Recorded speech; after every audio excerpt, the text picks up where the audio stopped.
आपकी कक्षा 10 में अध्याय 3 में सवैये शीर्षक से कविता है जिसके रचनाकार रसखान जी हैं।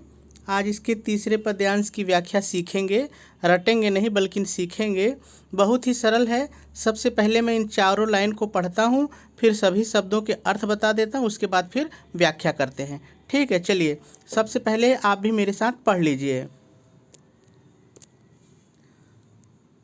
धूरी भरे अति शोभित श्यामजू, तैसी बनी सिर सुंदर चोटी। खेलत खात फिरे अंगना पग, पैजनी बाजत पीरी कछोटी। वा छवि को रस खानी बिलोकत, वारत काम कला निज कोटी। काग के भाग बड़े सजनी, हरि हाथ सो ले गयो माखन रोटी। धूल भरे अति शोभित श्यामजू, तैसी बनी सिर सुंदर चोटी। तो इस तरह से ये कविता है।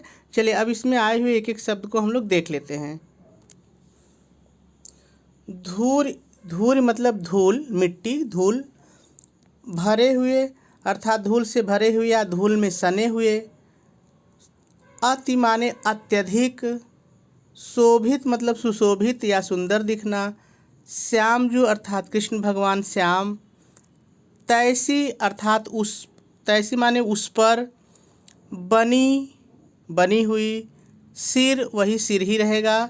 सुंदर, सुंदर ही रहेगा। चोटी, चोटी ही रहेगी। सर में जो चोटी बाल की बांधते वो चोटी।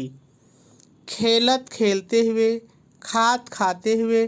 फिरे घूम रहे हैं। अंगना आंगन में। पग पैरों में। पैजनी पायल। बाजत बज रही है। पीरी पीली। कछोटी माने धोती। वा मतलब उस। छवि माने सुंदरता।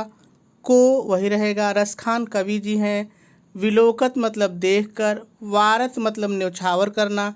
काम अर्थात जो सुंदरता के देवता हैं कामदेव। कला, कला ही रहेगा। ठीक है। निज माने अपनी। कोटि माने करोड़ों। काग माने कौवा। के वही रहेगा। भाग, भाग्य। बड़े, बड़े ही रहेगा या बहुत भाग्यशाली, बहुत भी हो सकता है। व्याख्या में हम लोग देखेंगे कैसे बन जाएगा। सजनी माने सखी। हरि माने कृष्ण भगवान। हाथ सो मतलब हाथ से। ले गयो ले गया। माखन रोटी वही रहेगा माखन रोटी। सभी शब्दों के हम लोगों ने जो है अर्थ देख लिए।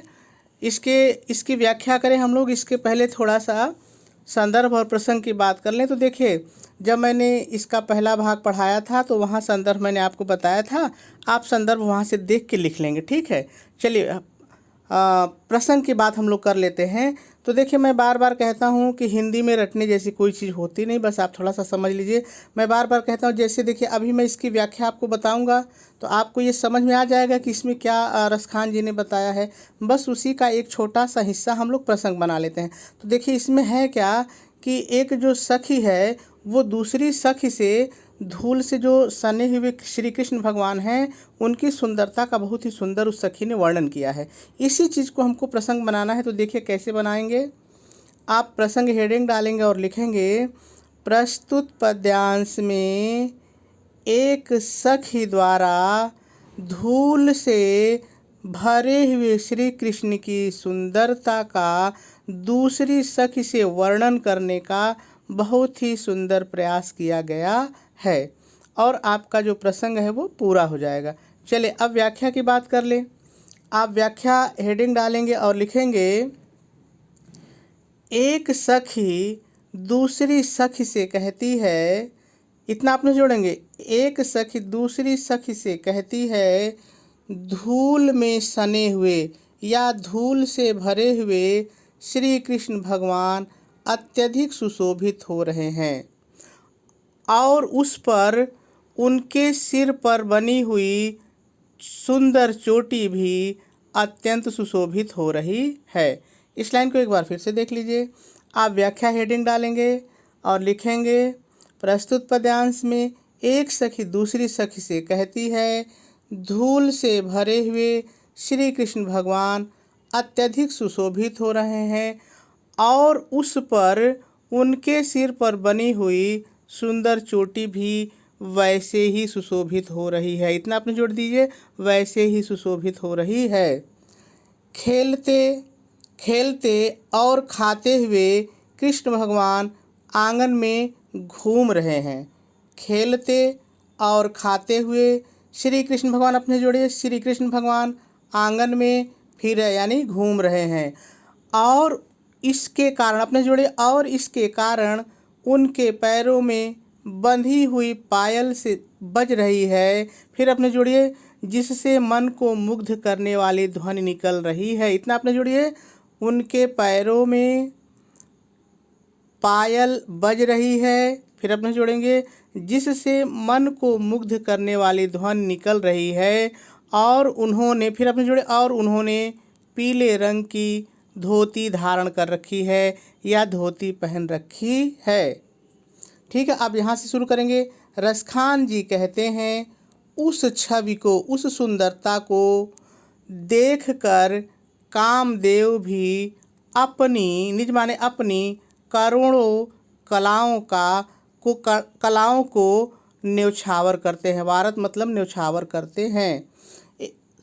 एक सखी दूसरी सखी से कहती है, हे सखी, वह कौवा बहुत भाग्यशाली है जो माने जो कन्हैया के हाथ से, श्री कृष्ण भगवान के हाथ से, श्याम के हाथ से, कोई एक शब्द ले लीजिए, जो हरि के हाथ से, जो श्री कृष्ण के भगवान से के हाथ से माखन और रोटी लेकर के चला गया।